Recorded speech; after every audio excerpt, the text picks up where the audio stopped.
N'abakazi nina akantu ke sitabategeerako akasaka my nipples akatwa ku like every time you are in bed with a woman agamba saka my nipple. What is wrong with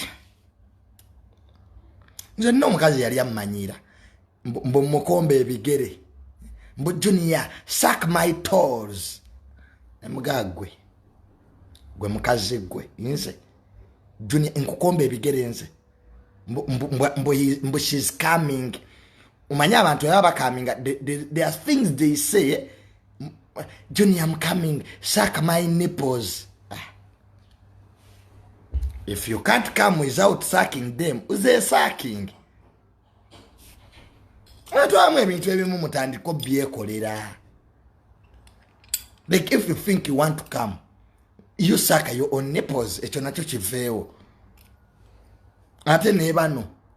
Mbu Junior sinna mala. Nze maza atongamba tonna mala. Me I have come. Twatandikidde kumu. Kati gwe wasigaddewa. Where did you stop from? Oluva ngoge. Junior taina manyi ga kisajja. Teyantuusa ku ntiko mukwano wasigaddewa. Nze toyinza kunyumiza ebyo bibozi mbu sinnamala. Nze kasita mala. The issue, me after coming I go. Because it's about coming and going. So no wadde tokimanyi kati kiyige. Nanye abaavu mumanyira. Oyagala tubeere mu lodge essaawa 3 as if sina byakola. Me I have things to do.